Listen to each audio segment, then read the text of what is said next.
আসসালামু আলাইকুম সবাইকে। আজকে আমাদের 16তম ক্লাস। আমরা দেখতে দেখতে 1 মাস পাড়িয়ে দিয়ে দিয়েছি। আমাদের 16তম ক্লাস আজকে বায়োকেমিস্ট্রির খুবই গুরুত্বপূর্ণ একটি টপিক, ভিটামিন অ্যান্ড মিনারেলস এর উপর ক্লাস নেবেন শামীম ইয়াসের ভাইয়া। ভাইয়া আপনি শুরু করতে পারেন। আসসালামু আলাইকুম সবাইকে। আশা করি সবাই ভালো আছো তোমরা। জি ভাইয়া। আচ্ছা, তুমি তো অনেকদিন ক্লাস নেওয়া হয়নি আসলে। অন্যান্য মেন্টররা ক্লাস নিচ্ছে, আমি অনেকদিন পরে আজকে তোমাদের ক্লাস নিতে আসছি। তো আমরা আজকে স্টার্ট করি। তাহলে আমি স্টার্ট করি। আজকে আমাদের চ্যাপ্টার নাম হচ্ছে ফুড অ্যান্ড নিউট্রিশন, ঠিক আছে? এবং আমরা একটা রিভিউ ক্লাস করবো এটার উপরে। তো এই রিভিউ ক্লাসটাতে আমরা কি দেখবো, আমরা কিছু ইম্পর্টেন্ট রিটেন এবং ভাইরাল কোশ্চেন দেখবো, যেগুলো আমাদের প্রফের জন্য খুবই ইম্পর্টেন্ট। ঠিক আছে, প্রফের অপশনে জিজ্ঞেস করা হয় ভাইভাতে এবং রিটেনের অপশনে আসে। এইসব টপিকগুলো নিয়ে আমরা আজকে আলোচনা করবো। তোমরা কিন্তু ফুড এন্ড নিউট্রিশন ইতিমধ্যে সবাই শেষ করে ফেলছো আমার জানা মতে। কারণ তোমাদের প্রফ হওয়ার কথা ছিল, তো আশা করি সবাই শেষ করে অনেকবার রিভিশনও দিয়ে ফেলছো। তাই নতুন করে কোনো টপিক বোঝানোর কোনো প্রয়োজনীয়তা নাই আমার মতে। আমি জাস্ট টপিকগুলো একটু তোমাদেরকে রিভিউ করে দিব, কি কি টপিক আছে এবং কি কি টপিকগুলো তোমাদের পড়তে হবে এবং কিভাবে পড়তে হবে, এসব জিনিসগুলো আমি আজকে আলোচনা করবো। খুবই শর্ট একটা আলোচনা হবে আজকে, কারণ অনলাইন ক্লাসগুলোতে মনে রাখা খুব কষ্টকর হয়ে যায়। আর চ্যাপ্টার তো একটু বোরিং মনে হয় আমার কাছে, আমার নিজের কাছে। তোমাদের কাছে কেমন লাগে আমি জানি না। তাই আমি খুব অল্প টাইম নিয়ে খুব ইম্পর্টেন্ট জিনিসগুলোই তোমাদেরকে তুলে ধরবো। আর এখান থেকে খুবই গদবাধা কিছু কোয়েশ্চেন জিজ্ঞেস করে, ওগুলো জানলেই হয়ে যায় প্রফে। ঠিক আছে, তো আমরা প্রফ বেস আলোচনা করবো। যদি এর বাইরে কেউ এক্সট্রা জিনিস জানতে চাও তাহলে এটা তোমাদের পার্সোনাল ব্যাপার আর কি। ঠিক আছে, দেখো তো চ্যাপ্টার নাম যেহেতু food and nutrition, first question থাকবে ডেফিনিশন অফ ফুড বা হোয়াট ইজ ফুড। তোমার এটা রিটেনেও আসে এবং ভাইবা তোমার মধ্যে জিজ্ঞেস করতে পারে। আমরা কি জানি? Food is ingestible substance composed of nutrients that satisfy hunger and can be utilized in our body to support growth and maintenance. ঠিক আছে, ফুড হচ্ছে আমরা যে সব সাবস্টেন্স গুলোকে আমরা ইনজেস্ট করি এবং যেখানে তোমার নিউট্রিয়েন্টস থাকে, ওই নিউট্রিয়েন্টস গুলো আমাদের হাঙ্গারকে স্যাটিসফাই করে এবং ওই ফুড থেকে আমাদের এনার্জি প্রোডাকশন হয়, যেগুলো আমাদের বডিতে ইউটিলাইজড হয় বা ইউজড হয়। কেন ইউজড হয়? আমাদের গ্রোথ এবং মেইনটেনেন্সের জন্য। এটাই হচ্ছে ফুড। ক্লিয়ার? এরপরে তোমার কোশ্চেন আসতে পারে, what are the proximate principles of food. কেউ আমাকে বলতে পারবে what are the proximate principles of food? Carbohydrate, protein, fat, vitamin, water, fat, vitamin, আরেকটা কি? Carbohydrate, protein, fat. ফাইবার। আচ্ছা, যাই হোক, তোমরা থ্রি ফাইবার। আচ্ছা, ঠিক আছে, এটা তোমরা সবাই জানো, সাথে আমি আনসারটা অ্যাড করে নিই। এরপরে what are the types of food, কয় ধরনের ফুড আমাদের আছে এটা আমরা একটু দেখি। আমরা দুই ভাগে ভাগ করছি, একটা হচ্ছে বেসড অন ফাংশন, কি কি? Energy building food, body building food আর প্রোটেক্টিভ ফুড। এনার্জি বিল্ডিং কোনগুলা বলো তো দেখি? এনার্জি বিল্ডিং ফুডের এক্সাম্পল কার্বোহাইড্রেট, প্রোটিন, ফ্যাট আর বডি বিল্ডিং ফুড প্রোটিন, আর protective food vitamin, mineral. Very good. দেখো, আমি তোমরা হয়তো চ্যাপ্টারটা অনেক আগে পড়ছো, তাই একটু রিক্যাপ করার চেষ্টা করো আমার সাথে সাথে, ঠিক আছে? জাস্ট মনে রাখার চেষ্টা করো যাতে পড়ার ফলটা নষ্ট না হয়ে যায়। এই জন্য আসলে রিভিউ ক্লাসগুলো করা আমাদের। এরপরে হলো তোমার based on calorie value. Based on calorie value আমরা দুই ভাগে ভাগ করছি। কি দেখো, আমরা না, মেইনলি যারা তোমার নিউট্রিশনিস্ট ওরাই ভাগ করছে। কি কোন টাইপসে ভাগ করছে দেখো? নাম্বার 1 ক্যালোরিজেনিক ফুডস, নাম্বার 2 নন ক্যালোরিজেনিক ফুডস। তাহলে ক্যালোরিজেনিক ফুডস মানে কি? যে সব ফুডগুলো থেকে তুমি ক্যালোরি পাচ্ছ বা এনার্জি পাচ্ছ, ওগুলো হচ্ছে ক্যালোরিজেনিক ফুডস। আর যেসব ফুডগুলো থেকে তুমি কোনো ক্যালোরি পাচ্ছ না, সেগুলো হচ্ছে non calorigenic food. Clear? Example দিতে পারবে আমাকে? What are the non calorigenic বা what are calorigenic foods? Calorigenic হচ্ছে কার্বোহাইড্রেট, ফ্যাট আর প্রোটিন। আর non calorigenic?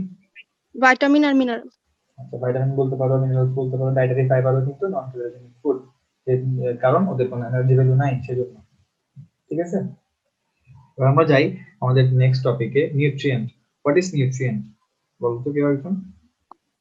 The chemical substance that help the normal function of the body. কে বলছো আনসারটা? ভাইয়া আমি সামিহা। আচ্ছা, অনেকেও ডট ডট ডট দিয়ে মিটিং এ জয়েন করছো। ডট ডট ডটটা রাখবা না, নিজের নিকনেমটা দিবা, ঠিক আছে? তাহলে দেখো, নিউট্রিয়েন্ট কি? সামিহা যেটা বলছে ওটাও কারেক্ট। তো আমি তোমাদের এবিসিডি নিবিটা দেওয়া আছে, ওটা একটু ফলো করতেছি। দেখো, nutrient is a chemical component of food necessary to sustain growth, normal functions of the body. ঠিক আছে, এটা হচ্ছে নিউট্রিয়েন্ট। এরপর টাইপস অফ নিউট্রিয়েন্ট বলতে পারবা কেউ? টাইপস অফ নিউট্রিয়েন্ট কি? কয় টাইপস থাকে নিউট্রিয়েন্ট?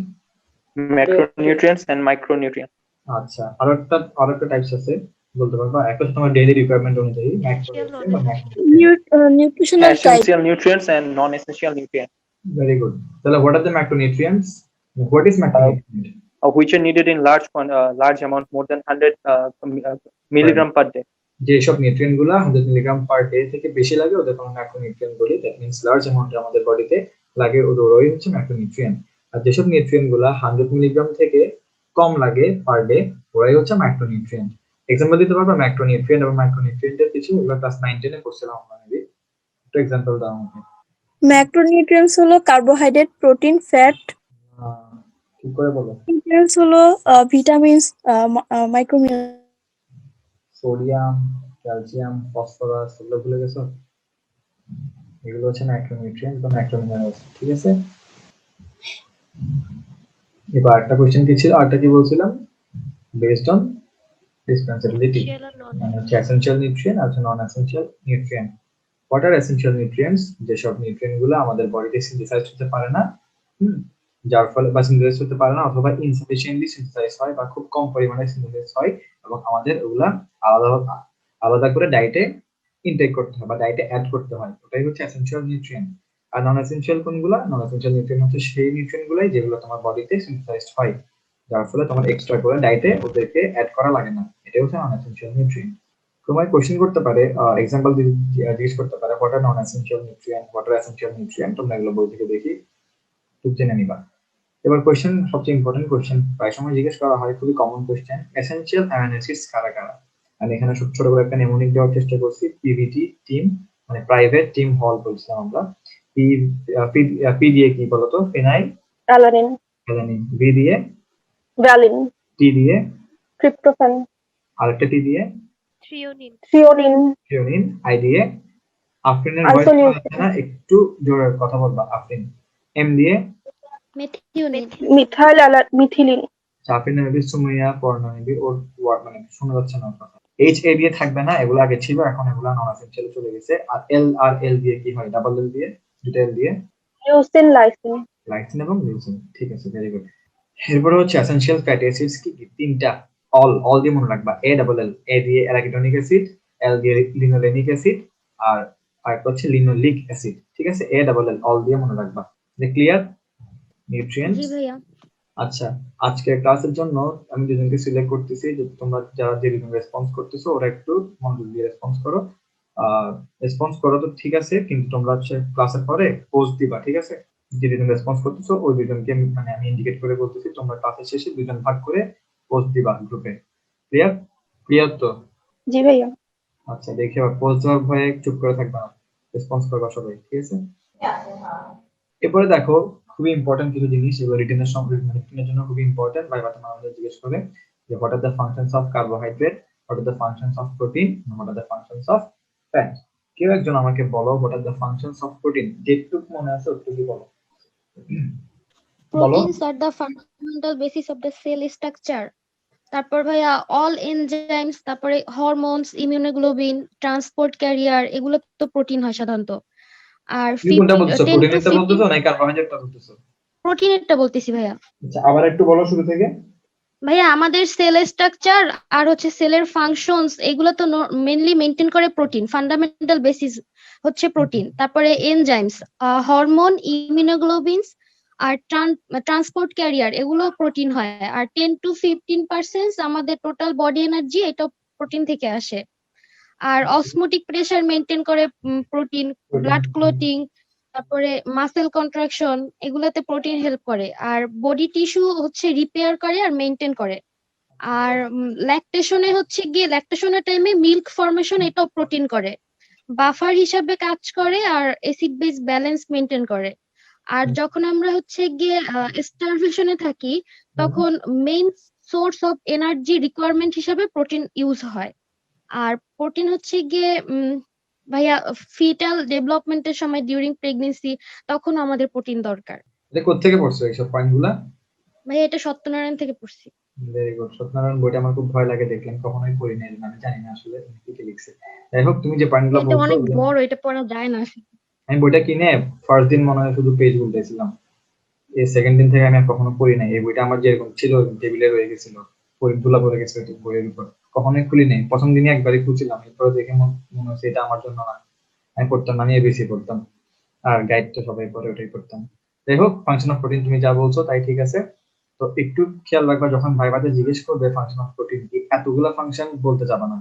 3-4টা বলে ইম্পর্টেন্ট ফাংশন বলে চুপ করে থাকবা। কেন জানো, তোমাকে বেশি বলতে যাবা স্যাররা তোমার কাছ থেকে বেশি শুনতে চাইবে, বলতো হ্যাঁ আর কি বলো, আর কি বলো, আর কি বলো, এগুলো করে শুনতে চাইবে। আর যখন শুনতে চাইবে, যদি স্যার যদি একটু রক্তারা টাইপের হয় বা একটু বজ্জার টাইপের হয়, যে বলা ঠিক নাই হবে, মানে একটু আসে না, একটু দুষ্ট টাইপের স্যার আছে না, যে আমাদেরকে সবসময় একটু করতে ফেলাতে চাই, ওইসব রকমের ওই টাইপের স্যার যদি তোমার ভাগ্যে পড়ে যায়, তখন তোমাকে জিজ্ঞেস করবে তুমি যে বললা টিস্যু রিপেয়ার করে, দেখে বলা কিভাবে টিস্যু রিপেয়ার করে, হ্যাঁ, বা বলা কিভাবে ল্যাকটেশনে হেল্প করে, এরকম। তাই যখনই তুমি যে 4টা পয়েন্ট বলবা, ওই 4টা পয়েন্টে যাতে তুমি একটু নাড়িভুড়ি সহ জানো, বা মেকানিজম গুলো সব যাতে তোমার ক্লিয়ার থাকে, ওইসব ওইভাবে করে তুমি ওই পয়েন্ট গুলো বেছে বেছে স্যারের সামনে প্রফেট টেবিলে বলবা। ক্লিয়ার? জি এবার ভাইয়া। আমরা এবার আমরা জিজ্ঞেস করি, কেউ একজন আমাকে বলো ফাংশনস অফ কার্বোহাইড্রেট। কেউ পারবা? নিজের নিজ থেকে বানাই বলো, ভুল বললে কোনো সমস্যা না, যা মনে থাকে তাই বলো, আমরা তো শিখতেছি এখানে। কার্বোহাইড্রেট হচ্ছে মেজর সোর্স অফ এনার্জি। হুম, তারপরে বডিতে মেনলি তো কার্বোহাইড্রেট ইউজ হয়, গ্লুকোজ ইউজ হয়, ব্রেইনে মেনলি কার্বোহাইড্রেট ইউজ হয় গ্লুকোজ হিসেবে। তারপরে অক্সিডেশন অফ ফ্যাটের টাইমে বিটা অক্সিডেশনও আমাদের কার্বোহাইড্রেট দরকার। তারপরে energy supply for the muscle.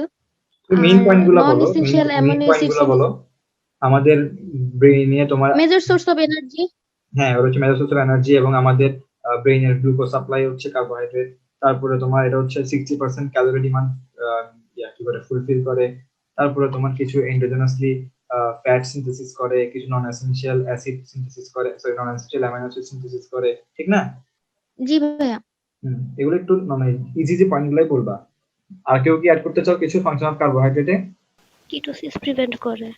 Ketosis prevent করে, ভেরি গুড। কিটোসিস প্রিভেন্ট করে যদি তুমি বলো, তাহলে তোমাকে জিজ্ঞেস করবে কিভাবে করে, একটু আমাকে ব্যাখ্যা দাও। পারবা তো একটু ব্যাখ্যা দিতে?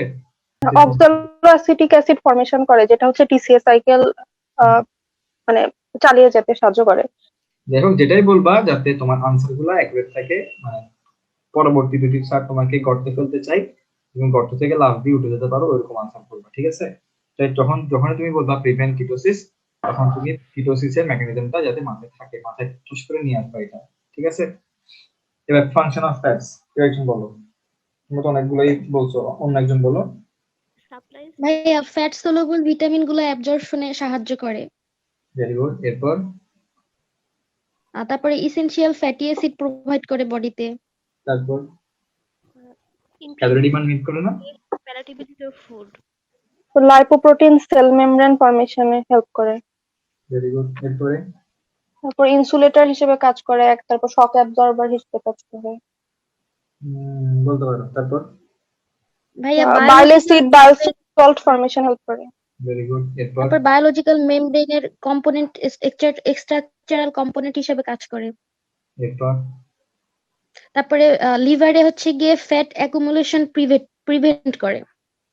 আচ্ছা, তুমি তো বললা ফাংশন অফ ফ্যাট। এখন যদি কোশ্চেন করে function of fat in diet, তখন কিন্তু আনসার গুলো আরো শর্ট হয়ে যাবে, ঠিক আছে? যা বলছো তাই ঠিক আছে, সমস্যা নেই। বাকিটাকে শুনতেছো তোমরা কথা, নাকি চুপ করে বসে আছো?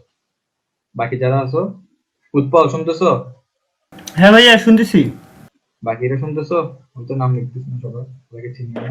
জি ভাইয়া শুনতেছি। ভাইয়া আমার একটা কোশ্চেন ছিল। বলো, কোশ্চেন কি ছিল? ভাইয়া যদি ডায়াবেটিক কিটোএসিডোসিস হয় কারো, সেই ক্ষেত্রে যদি আহ আমাদের ওই ক্ষেত্রে কি আমাদের বডিতে ভাইয়া এক্সেস অ্যামাউন্ট অফ গ্লুকোজ থাকে? আমি তো ওই ক্ষেত্রে কার্বোহাইড্রেট কি করে আসলে বডিতে? কোশ্চেনটা আমাকে তুমি গ্রুপে করিও, মেসেঞ্জার বক্সে, আমি জেনে তোমাকে জানাবো, ঠিক আছে? আমার এই মুহূর্তে আসলে মনে নেই, ঠিক আছে? ওকে ভাইয়া, থ্যাংক ইউ সো মাচ। আমি মেটাবলিজম পড়ছি অনেক আগে, আমার মনে নাই, একটু একটু করে মনে থাকে, এগুলো সবকিছু মনে থাকে না। কোশ্চেনটা তুমি করিও, মেসেঞ্জার বক্সে দিয়ে দিও, আমি তোমাকে আনসার দিয়ে দেওয়ার চেষ্টা করবো, ঠিক আছে? কে করছো কোশ্চেনটা? ভাইয়া সুমাই পড়না। আচ্ছা, তুমি গ্রুপে আছো না, মেসেঞ্জার গ্রুপে আছো না? না ভাইয়া। না থাকলে তুমি তো কি বলবো, ফার্স্ট গ্রুপটাতে তো আছো। উৎপল, কোশ্চেনটা তুমি একটু থেকে জেনে নাও, ঠিক আছে? ওকে ভাইয়া, ঠিক আছে। বা চ্যাট বক্সে দিয়ে দাও, উৎপল কোশ্চেনটা নিয়ে দিবে, আমি উৎপল আনসার দিয়ে দিব। আচ্ছা, এবার আমি সবচেয়ে ইম্পর্টেন্ট টপিকে যাই, ডায়েটারি ফাইবার। এটা তোমার রিটেনের জন্য খুবই ইম্পর্টেন্ট, এবং ফাইবার তো মাঝে মাঝে জিজ্ঞেস করে। ডায়েটারি ফাইবারের ডেফিনেশন কি? ডায়েটারি ফাইবারের ডেফিনেশনটা একটু আমাকে কি বলতে পারবা? নন ডাইজেস্টেবল। বলো তো, ছিল তো নন ডাইজেস্টেবল, তারপরে? হ্যাঁ, পরের শব্দটা ভুলে গেছি। নন স্টার্চ, হ্যাঁ, non starch carbohydrate derivatives polysaccharide derivative, which একদম undergo partial fermentation in the colon and totally excreted with feces is called dietary fiber. আচ্ছা ঠিক আছে। আমি এখানে দিনে এই জন্য তোমাদেরকে এরপর clinical importance of dietary fibres, এটা নিয়ে আমি গাইড থেকেই তোমাদেরকে তুলে দিচ্ছি নাকি ইয়া থেকে মেবি কি বলে এবিসি থেকে মনে তুলে দিচ্ছি এই কোশ্চেনটা, মানে ক্লিনিক্যাল ইম্পর্টেন্সটা একটু দেখে নাও। ক্লিনিক্যাল ইম্পর্টেন্সটা কি কি অ্যাডভান্টেজ কি দেখো, provide short chain fatty acid as fuel for enterocytes, improves bowel health, maintains regular bowel habit and prevent constipation। এটা হচ্ছে মেইন কাজ ডায়েটারি ফাইবার্স এর, ঠিক আছে। 3 নাম্বার কি দেখো, decreases the risk of atherosclerotic disorders। তারপরে 4 নাম্বার কি, increases glucose tolerance and thereby reduces the risk of diabetes mellitus। 5 number হচ্ছে reduces the body weight and prevents the risk of obesity। 6 number কি, decrease the incidence of diverticulitis, colonic cancer, hemorrhoids, etc. Prevents the absorption of toxic components and carcinogens of diet in intestine। Disadvantage গুলো কি দেখো, it binds with minerals that is iron, calcium, copper, zinc, etc. and prevents their absorption। তাহলে ওদের যেহেতু advantage আছে, ওদের কিছু ডিসঅ্যাডভান্টেজও আছে। আর ডিসঅ্যাডভান্টেজ থেকে সবচেয়ে বেশি কি অ্যাডভান্টেজ, আমাদের ডায়েটারি ফাইবার খুবই ইম্পর্টেন্ট একটা জিনিস। আর এটা হচ্ছে রিটেনের জন্য খুবই ইম্পর্টেন্ট, ভাইবার জন্য খুবই খুবই খুবই ইম্পর্টেন্ট, ঠিক আছে। এটা মিস দেওয়া যাবে না, এটা থেকে কিছু পরোয়া না করে ডায়েটারি ফাইবারস এর ইম্পর্টেন্স গুলো পড়বা। এবার আমরা আসি ব্যালেন্স ডায়েট, আর একটা important topic. What do you mean by balance diet, বলো definition. The diet that contain all the proximate principle of food, vitamin, mineral in due proportion. আচ্ছা, তো গাইড থেকে এটা বলছো তাই না? কোনো রেফারেন্স আছে এটা? না ভাইয়া, এখান থেকে বুঝতে। আচ্ছা, এই ভিতরে কিন্তু সেম জিনিস দেওয়া আছে যে the diet prepared incorporating all the proximate principles of food including essential nutrients in a proportion necessary to meet the body requirement of a definite individual with respect to age, sex, occupation and lifestyle। এটা বলতে হবে, ঠিক আছে। কারণ তুমি যদি একটা ছোট বাচ্চার জন্য ব্যালেন্স ডায়েট বানাও, সেই ছোট বাচ্চার জন্য ব্যালেন্স ডায়েটটা কিন্তু একটা বড় অ্যাডাল্টের সেম হবে না, বা একটা মেলের ব্যালেন্স ডায়েটের চার্ট কিন্তু ফিমেলের সাথে কখনো সেম হবে না, ঠিক আছে। তাহলে with respect to age, sex, occupation and lifestyle কথাটা একটু অ্যাড করবা, ঠিক আছে। আচ্ছা, এবার দেখো একটা ব্যালেন্স ডায়েট যখন তুমি ক্রিয়েট করবা বা একটা ব্যালেন্স তুমি তৈরি করবা, বানাবা, তখন তোমার কি কি জিনিস মাথায় রাখতে হবে, বা একটা ব্যালেন্স ডায়েট কিরকম হতে হবে। It should be easily available, should be palatable, ঠিক আছে। তুমি ইজিলি অ্যাভেলেবল এরকম ফুড রাখবা ব্যালেন্সটা। তুমি এমন কোনো ফুড রাখবা না যেটা তোমার বাজারে বাজারে দৌড়াইতে হবে, এরকম কোনো ফুড রাখা যাবে না। খুব ইজিলি অ্যাভেলেবল ফুড তোমার রাখতে হবে। ইজিলি এটা হচ্ছে খুব ইজিলি প্যালেটেবল হতে হবে এবং ইজিলি ডাইজেস্টেবল, অ্যাবজর্বেবল এবং অ্যাসিমিলেবল হতে হবে। should be sufficient to satisfy taste and appetite। তুমি এমন একটা খাবার রাখছো যেটা খুব তোমার অ্যাপেটাইট ফুলফিল করে না বা তোমার মজা লাগে না, হ্যাঁ, তোমার খিদা মিটায় না, ওইসব খাবার দেখে তোমার দরকার নাই, তোমার খাওয়ার প্রতি তৃষ্ণা চলে আসবে। তো এমন কিছু খাবার রাখবা যেটা তোমার টেস্টকে স্যাটিসফাই করবে। should be sufficient to supply energy requirement of the body। তোমার এনার্জি রিকোয়ারমেন্ট যাতে ফুলফিল হয় সেদিকটা খেয়াল রাখতে হবে, ওরকম তোমার কিছু খাবার রাখতে হবে তোমার ব্যালেন্স ডায়েটে।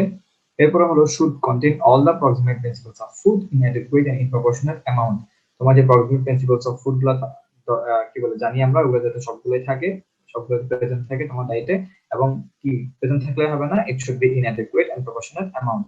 ওকে, এরপর it should contain all essential nutrients in adequate. তোমার এসেনশিয়াল নিউট্রিয়েন্ট গুলো তোমার অ্যাডিকুয়েটের মধ্যে থাকতে হবে। ভিটামিন মিনারেল থাকতে হবে সাফিসিয়েন্ট কোয়ান্টিটিতে। এরপরে তোমার ইট should contain some amount of fibre, some amount না দিয়ে অ্যাডিকুয়েট অ্যামাউন্ট অফ ফাইবার, তো যতটুকু দরকার ততটুকু ফাইবার তোমার দরকার, ঠিক আছে। Dietary fibre ratio of carbohydrate, protein and fat should be 58%, 12% and 30%, ঠিক আছে। এটা 60, 10, 30 এরকম দেওয়া যায়, ব্যাপার না। Where minimum protein content in that should be 1 gram per kg per day in adult and 2 gram per kg per day in growing age, ঠিক আছে। তাহলে দেখো যখন তুমি অ্যাডাল্টের ডায়েট চার্ট বানাবা তখন তোমার প্রোটিন কন্টেন্টটা কত থাকবে, তোমার বডিকে মানে বডি ওয়েটের পার কেজি বডি ওয়েটে 1 গ্রাম করে প্রোটিন তোমার দিতে হবে, ঠিক আছে, পার ডেতে। আর তুমি যখন একটা গ্রোয়িং এজ বা একটা বাচ্চা ছেলে তখন ব্যালেন্স ক্রিয়েট করবা, তখন তোমার 2 গ্রাম পার কেজি বডি ওয়েটে তোমার প্রোটিন অ্যাড করতে হবে। 1/3 of protein and fat should come from animal source, ঠিক আছে। এরপরে দেখো factors consider while formulating a balanced diet। যখন তুমি একটা ব্যালেন্স ডায়েট তৈরি করবা তোমার কি কি ফ্যাক্টর কনসিডার করা লাগবে, ঠিক আছে। তোমাকে জিজ্ঞেস করতে পারে ভাইবাতে যে তুমি একটা ব্যালেন্স ডায়েট বানাচ্ছো একটা কি বলে একটা পেশেন্টের জন্য, তখন তোমার কি কি জিনিস চিন্তা করতে হবে। আমি তোমাকে ডেফিনেশনের সময় বলে দিলাম তোমার কি কি চিন্তা করে মাথায় রাখতে হবে। এজ, সেক্স, ফিজিক্যাল অ্যাক্টিভিটি এবং ওর বিএমআর, ওর বয়স কত, সে কি মেল নাকি ফিমেল, ওর ফিজিক্যাল অ্যাক্টিভিটি কেমন, সে কি সেডেন্টারি ওয়ার্কার নাকি খুবই হার্ড ওয়ার্কিং করে সে, নাকি তোমার মডারেট ওয়ার্কিং করে, এরকম তোমার জিনিসগুলো মাথায় রাখতে হবে। বিএমআরটাও ওর দেখতে হবে। এইসব জিনিসগুলো তোমার মাথায় রেখে তোমার একটা ব্যালেন্স ডায়েট তৈরি করতে হবে। এবার আমরা কিছু ইম্পর্টেন্ট শর্ট নোটস দেখবো, সেটা হচ্ছে ডিএমআর, বেসাল মেটাবলিক রেট, ঠিক না? ডিএমআর এর ফুল ফর্ম কেউ বলবা না আমাকে, আনসার দিবা না কেউ? জি ভাইয়া, বেসাল মেটাবলিক রেট। আচ্ছা, ডেফিনেশনটা বলো তাহলে। ভাই এটা কি বাংলাতে বলবো, ইংলিশে তো পারবো না। এখন তুমি যেহেতু মেডিকেলে আসছো তো ইংলিশে বলতে হবে, বাংলাতে অ্যাকসেপ্ট করবো না। ঠিক আছে ভাই, বলতেছি। The amount of energy in sedentary position or in resting condition. The amount of energy, energy expenditure. Energy তো তুমি just বলছো দ্য অ্যামাউন্ট অফ এনার্জি কি কি হচ্ছে? Expenditure by an person.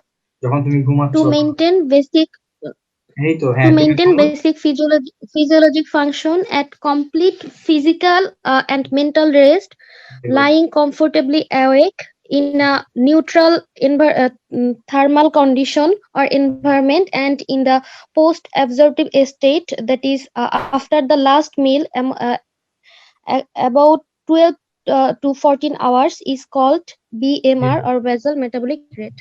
এবার বাংলায় বলো কি বুঝছো? ভাইয়া, একটা মানুষের হচ্ছে গিয়ে টোটাল এনার্জি এক্সপেন্ডিচার, সে হচ্ছে গিয়ে নর্মাল যে ফিজিওলজিক ফাংশনটা মেনটেন করবে, আমাদের ফিজিক্যাল এবং মেন্টাল রেস্টে থাকতে হবে এবং তার জাগ্রত অবস্থায় থাকতে হবে, এনভায়রনমেন্ট কোল্ডও হইতে পারবে না আবার গরমও হইতে পারবে না, আর হচ্ছে গিয়ে লাস্ট মিলটা তার 12 থেকে 14 ঘন্টা আগে নিতে হবে সেটাই। আচ্ছা আমাকে তারপরে মাহি যে বলো, আমরা যে মাহি বলো আমাকে। মাহিনা ছিল সে, এখন ছেলে রেসপন্স করতেছে। তুমি আমাকে বলো যে সহজ ভাষায় একটু বলো, বাংলা ভাষায় বলো, বিমা বলে তুমি কি বুঝো? হ্যাঁ, একটা পার্সন যদি একটা রেস্টিং কন্ডিশনে তার নর্মাল ফিজিওলজিক্যাল অ্যাক্টিভিটিস চালানোর জন্য যে পরিমাণ এনার্জি তার খরচ হবে, সেটা হচ্ছে তার বেসিক মেটাবলিক রেট। আচ্ছা, বেসিক নাকি বেসাল? Basal metabolic rate. আমাকে বলো নরমাল ফিজিওলজিক্যাল ফাংশন কি কি আছে একটু বলো তো, এক্সাম্পল। ভাইয়া, Respiratory- রেসপিরেশন, রেসপিরেশন, তারপর ব্লাড ফ্লো, ব্লাড সার্কুলেশন, তারপর তারপরে আয়ন ট্রান্সপোর্ট। মেইনলি হচ্ছে 50% ভাইয়া বিএমআর হচ্ছে সোডিয়াম এবং পটাশিয়াম পাম্পে হয়ে যায়, ইউজড হয়ে যায়। তোমাকে যখন জিজ্ঞেস করবে ফিজিওলজিক্যাল ফাংশন কি কি, তখন তুমি এগুলো বলতে পারো, ঠিক আছে? মাঝে মাঝে জিজ্ঞেস করতে পারে।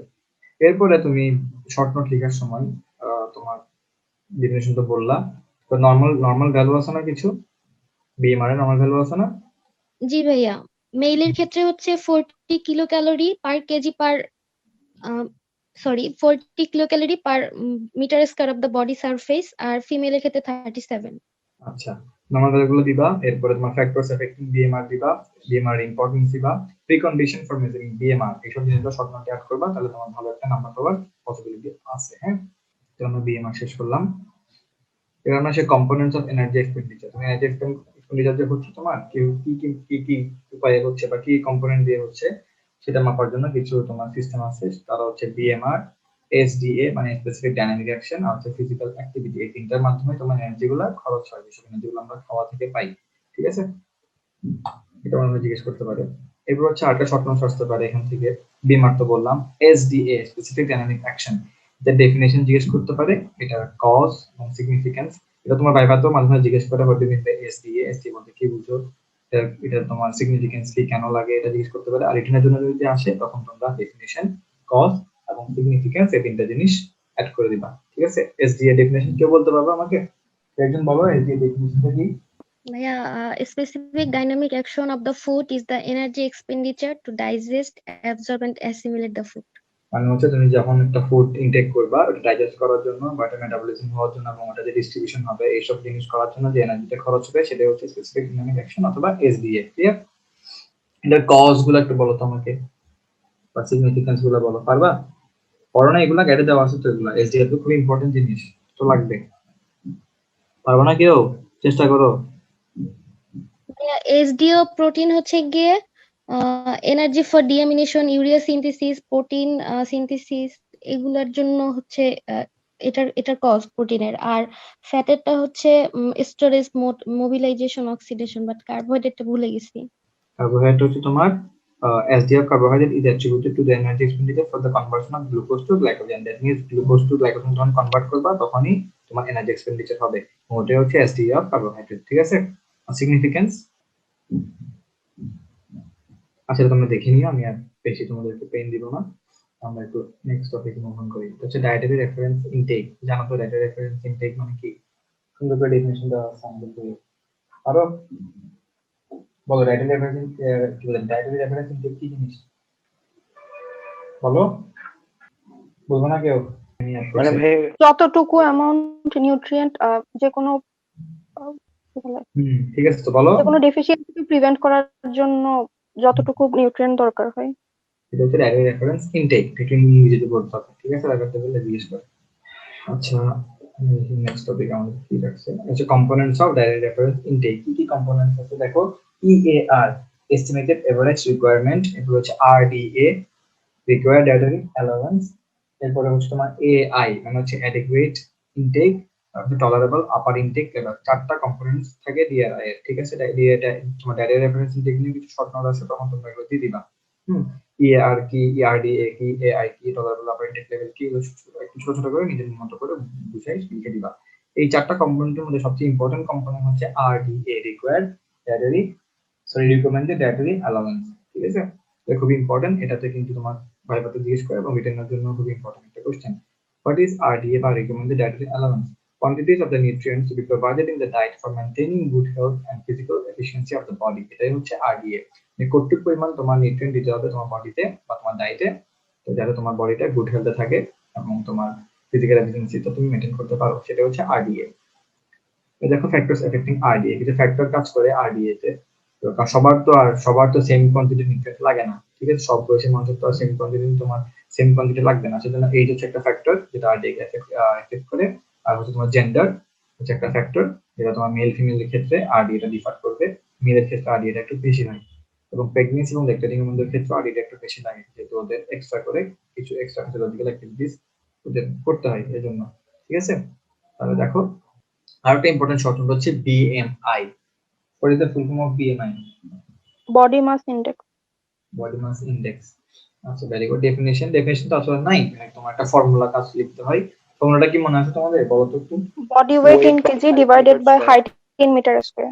ভেরি গুড, তো লিখে দিবা ফর্মুলাটা। এবারে চার্ট যেটা আছে BMI, ওই চার্টটা দিয়ে দিবা, এবং এটা খুবই ইম্পর্টেন্ট একটা চার্ট, ঠিক আছে? এবার আমরা আসি ওবেসিটি। এটাও একটা ইম্পর্টেন্ট টপিক তোমার কোশ্চেনের জন্য, কি বলে টপিক রিটেনের জন্য তোমার শর্ট নোট আকারে আসে। Obesity Obesity is a disorder of the body weight regulatory system characterized by the accumulation of excess body fat when intake of food exceeds energy expenditure. ঠিক আছে? যখন তোমার বডি, তুমি যদি বেশি খাওয়া খেয়ে ফেলো, ঠিক আছে, তখন তোমার বডি ফ্যাট বেড়ে যাবে না, ওইটাই হচ্ছে obesity, ঠিক আছে? এবং কজেস গুলো শিখে নিবা, obesity কমপ্লিকেশনস গুলো একটু দেখে নিবা। obesity হচ্ছে কজেস কি বলো তো? what are the causes of obesity? বলো।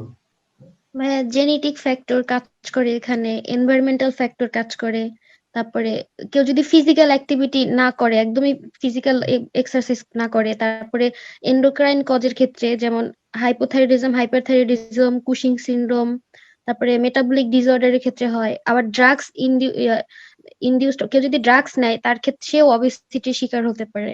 কিছু কি ড্রাগস আছে যেমন অ্যান্টিডিপ্রেসেন্ট মেইনলি, আর কন্ট্রাসেপটিভ, ওরাল কন্ট্রাসেপটিভস। আরো তো অনেক ড্রাগস আছে।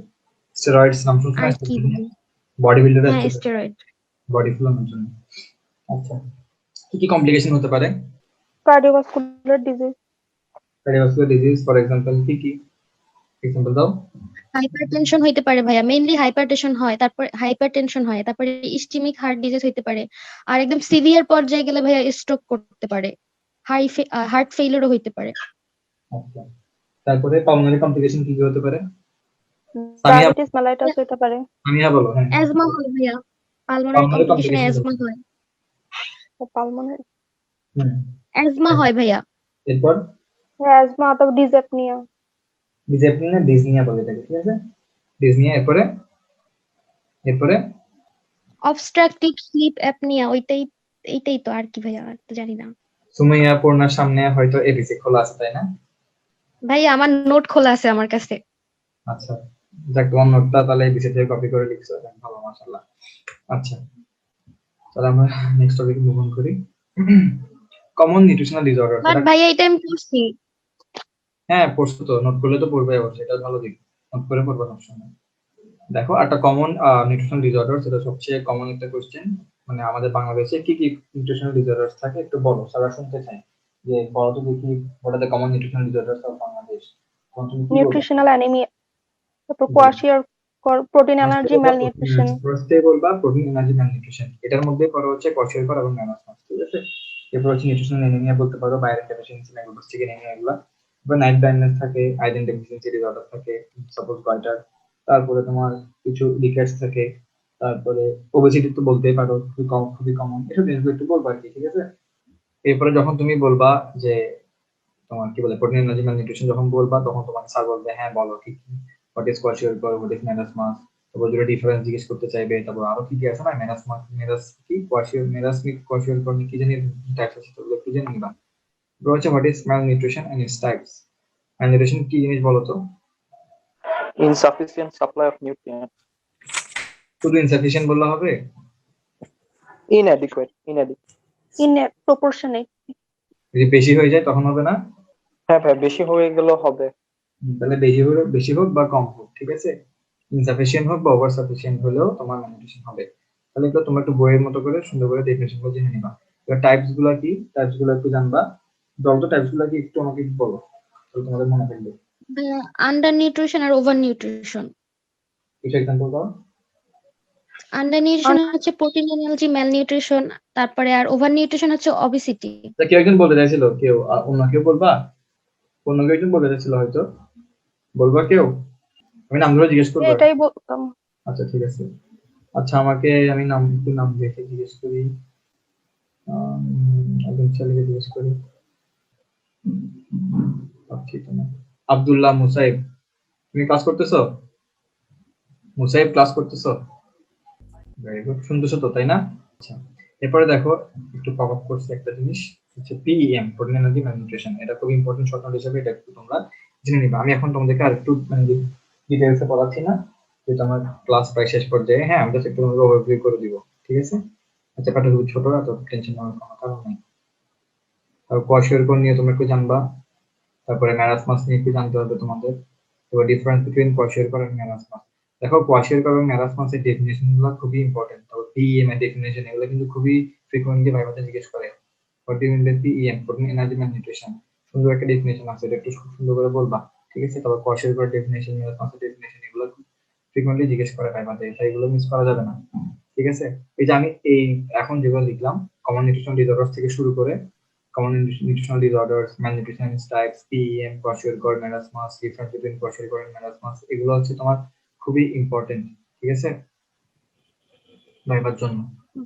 ভাইয়া কোয়াশিয়রকর আর ম্যারাসমাসের মধ্যে ভাইয়া গুলাইয়ে যায়, এক্ষেত্রে কি করা যায়? মানে মিক্স হয়ে যায়।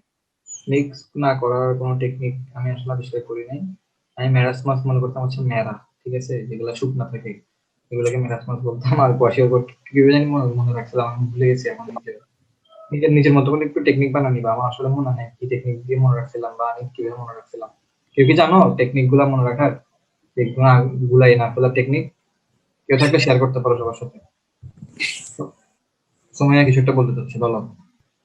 আচ্ছা সে মিনিট করে দিচ্ছে। কেউ কি জানো টেকনিক গুলো? একদিন জানতে পেরেছে, কেউ জানলে শেয়ার করো তোর সাথে, সবাই শিখি আমরা। কেউ জানো না বলো, কেউ আনমিউট করে বলো kwashiorkor এবং ম্যারাসমাসের মনে রাখার কোন টেকনিক কেউ আবিষ্কার করছে কিনা। আচ্ছা করে নাই কেউ, যাই হোক। আমরা আমাদের লাস্ট সেটে চলে আসছি। সবচেয়ে ইম্পর্টেন্ট টপিক হচ্ছে ভিটামিনস। এখানে তোমার ডেফিনেশন জিজ্ঞেস করবে, টাইপস জিজ্ঞেস করবে, এবং তোমরা কি কি ভিটামিনস তোমরা সবাই জানো। সবগুলো ভিটামিনসের সোর্স মনে রাখবা, ভাইবার জন্য খুবই খুবই খুবই ইম্পর্টেন্ট। সবগুলো ভিটামিনসের সোর্সেস, এবং সোর্সেস না পারলে আরডিও লাগবে, আরডি এগুলো খুবই ইম্পর্টেন্ট। আর হচ্ছে ডেফিসিয়েন্সি ডিসঅর্ডার, এই তিনটা জিনিস মাস্ট। প্রত্যেকটা ভিটামিনের sources, RDA, deficiency disorders must, ঠিক আছে, ভাইবার জন্য খুবই ইম্পর্টেন্ট, মিস করা যাবে না। এবং দেখবা গাইডের মধ্যে দেওয়া আছে তোমার কিছু ডিজিজের তোমার কি বলে মেকানিজম গুলো দেওয়া আছে, এগুলো একটু জেনে নিবা। একটা তোমার ভিটামিন এ ডেফিসিয়েন্সির কারণে মেবি একটা ভিজুয়াল সাইকেল, একটা পড়ছো না তোমরা? ভিজুয়াল সাইকেল পড়ছো? ভিজুয়াল সাইকেল ওটা একটু দেখে নিবা, এটা ইম্পর্টেন্ট জিনিস, আমি অ্যাড করি না এখানে। এরপরে হচ্ছে তোমার ফাংশন, যদি পারো মনে থাকে তাহলে ফাংশন গুলো একটু দেখে নিবা। এরপরে হচ্ছে তোমার ম্যাক্রোমিনারেলস এর আরডিএ, ডেফিসিয়েন্সি ডিসঅর্ডারস, আর মাইক্রোমিনারেলস এর আরডিএ এবং ডেফিসিয়েন্সি ডিসঅর্ডারস। মাইক্রোমিনারেলস এর মধ্যে কিছু ইম্পর্টেন্ট মাইক্রোমিনারেলস আছে, সেগুলো হচ্ছে তোমার বলে দিই আমি। আয়রন, তারপর হচ্ছে আয়োডিন, কপার এবং জিঙ্ক, এগুলা মেইনলি জিজ্ঞেস করে, ফ্রিকোয়েন্টলি জিজ্ঞেস করে হচ্ছে এগুলা। তাই এগুলা আরডি, এগুলা ডেফিসিয়েন্সি ডিসঅর্ডার করে রাখবা মাস্ট। বাকিগুলো যে লাগবে না তা না, বাকিগুলো লাগবে, কিন্তু বাকিগুলা থেকে ইম্পর্টেন্ট হচ্ছে এইসব, এই চারটা টপিক, এই চারটা মিনারেলস। আর ম্যাক্রো মিনারেলস গুলো একটু জেনে নিবা, সোডিয়াম, পটাশিয়াম, ক্যালসিয়াম, যা যা আছে একটু জেনে নিবা। তোমার চার্ট করে সুন্দর করে দেওয়া থাকবে, বইতে হোক বা গাইডে হোক, যেখান থেকে হোক বা নোট করে হোক, যেভাবে হোক নিজের মতো করে সুন্দর করে সাজিয়ে গুছিয়ে এগুলো জেনে রাখবা। এই এই জিনিসগুলো তাহলে কি কি বললাম, ভাইটামিনস এর ডেফিনিশন এন্ড টাইপস, সবগুলা ভাইটামিনস এর সোর্সেস, তারপর recommended dietary allowance, deficiency disorders গুলো মাস্ট করতে হবে। তারপরে ফাংশন, যদি পারো তাহলে ফাংশন গুলো দেখে রাখবা। আর ম্যাক্রো এবং মাইক্রো মিনারেলস এর হচ্ছে আরডিএ আর ডেফিসিয়েন্সি ডিসঅর্ডার গুলো মাস্ট। ঠিক আছে, যেখান থেকে পারো ভালো একটা বইয়ের তোমার রেফারেন্স রেখে বা গাইড থেকে হোক, এবিসি থেকে হোক, সত্যনারায়ণ থেকে হোক, যেখান থেকে হোক, তোমার নিজের মতো করে নোটগুলো বানিয়ে রাখবা, যাতে পরীক্ষার আগে ইজিলি রিভিশন দিতে পারো। ঠিক আছে, তাহলে এই গেল ফুড এন্ড নিউট্রিশনের চ্যাপ্টার। তাহলে আজকের মতো ক্লাস হচ্ছে শেষ। তাও তোমরা লিভ নিবে না, কিছু কথা আছে। সেটা হচ্ছে আজকের ক্লাসের যা যা পড়াইলাম, আমার পড়ানোতে যদি কিছু বাকি থাকে বা ল্যাকিংস থাকে, সেটা তোমরা একটু নিজ দায়িত্বে, তোমরা যেহেতু পড়ছো, তোমরা একটু নিজ দায়িত্বে সুন্দর করে পোস্টে লিখে দিবা, যাতে তোমাদের পোস্টটা পড়ে বুঝতে পারে কেউ একজন, বা অনেকদিন যে পড়ে নাই, বা ফার্স্ট ইয়ারের কোনো স্টুডেন্ট যে মাত্র শুরু করছে, তারা যাতে একটু হেল্প পায়। তোমাদের পোস্টটা দেখে যাতে তার পড়ার ইচ্ছা জাগে, যারা পড়ার আগ্রহ হারিয়ে গেছে ওরা যাতে আগ্রহ নিয়ে আমার পড়তে বসে, যে না এটা তো পড়া উচিত, আমার একটা ফ্রেন্ড এত সুন্দর করে পুরো নিউট্রিশন পড়ছে, পোস্ট লিখছে, আমি একটু পড়ি। তোমার পোস্টটা দেখে তো ওরও পড়া হয়ে যায় এবং ও পড়তে বসতে আগ্রহী হয়। এভাবে করে তোমাকে পোস্ট লিখে আগামীকালকে তোমরা গ্রুপে আপলোড দিবা। ঠিক আছে, এবং এই দায়িত্বটা আমি দিচ্ছি আজকে দুজন রেসপন্স করছো, সামিহা আর হচ্ছে সুমাইয়া নেবে, তাই না? দুইজন, তোমরা দুইজন কথা বলে একটু ভাগ করে নিবা। উৎপল,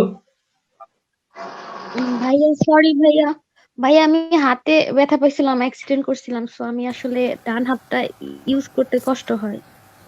তাহলে কেউ একজন বলো আমাকে কে দায়িত্ব নিবে। আরেকজন, অনিন্দ্য কুমার দত্ত, কিছু বলবো? সুমাইয়া কি আসলে হাতে ব্যথা পাইছো নাকি না লেখার জন্য পাইবাজি করতেছো? না ভাইয়া, উৎপল জানে ভাইয়া আমি অ্যাক্সিডেন্ট করছিলাম। আর কেউ লিখবা নাকি সুমাইয়া লিখবে? সরি, কি বলে, সামিয়া লিখবা? ভাই আমি লিখবো না কিছু। Very good. তাহলে হচ্ছে হ্যাঁ। অনিন্দ্য কুমার দত্ত আর সুমাইয়া, আমাদের তোমরা দুইজন ভাগাভাগি করে বলতে লিখবা। কে কোন পার্টটা নিবা বলো তো? ভাই আমি ভিটামিনটা লিখবো না, ভিটামিন নিয়ে লিখবো না। তুমি ভিটামিন নিয়ে লিখবা, ভিটামিন এবং মিনারেলস গুলো নিয়ে তুমি লিখবা, আর তার আগ পর্যন্ত লিখবো হচ্ছে সামিয়া ফাহমিদা। সামিয়া কি হ্যাঁ। তুমি আমাকে, সামিয়া কি আছে ক্লাসে নাকি পালা গেছে? আচ্ছা উৎপল, তোমরা একটু নোট ডাউন করে নাও। উৎপল, দায়িত্ব কাকে দিলাম, ভিটামিনস এবং মিনারেলস ওই পার্টটা লিখবে হচ্ছে অনিন্দ্র, আর হচ্ছে এর আগের পার্ট লিখবে হচ্ছে সামিয়া ফাহমিদা। ঠিক আছে, ক্লিয়ার উৎপল? হ্যাঁ ভাইয়া আমি লিখে নিচ্ছি ভাইয়া। হ্যাঁ লিখে নাও। আর হচ্ছে কেউ কি বলতে, যাদের যে কোশ্চেন গুলো থাকবে, একদম কোশ্চেন ছিল একটা, ওই কোশ্চেনটা লিখে নিও, আমাকে দিও। ঠিক আছে, যদি আমার সম্ভব হয় তাহলে আমি আনসারটা দিব। আমার আমার লেভেলের কোশ্চেন যদি হয়, আর আমি না পারলে তো নাই, আমি সব কিছু জানি না। হ্যাঁ ভাইয়া, কোশ্চেনটা করছিল ভাইয়া যে এই ক্ষেত্রে বলছে যে ডায়াবেটিস কিটো অ্যাসিডোসিসের ক্ষেত্রে যদি গ্লুকোজ লেভেল কি ঠিক থাকে কিনা বা বেশি হয়ে যায় কিনা, আর বলছে যে কার্বোহাইড্রেট যদি খায়, কার্বোহাইড্রেট খেলে কি হবে ডায়াবেটিস কিটো অ্যাসিডোসিস যখন থাকবে। কোশ্চেন গুলো তোমরা গ্রুপে করিও, আমি দেখি রিসার্চ করে আমি যদি পারি তো তোমাদেরকে বলবো, আর না পারলে তো কিছু করার নাই। ঠিক আছে, তাহলে আজকের মধ্যে একটুখানি থাকলো, কালকের আচ্ছা মধ্যে। ভাই, ঠিক আছে, অসংখ্য ধন্যবাদ ভাইয়া। ঠিক আছে ভাইয়া, অসংখ্য ধন্যবাদ ভাইয়া। আসসালামু আলাইকুম সবাইকে। সবাইকে আসসালামু আলাইকুম।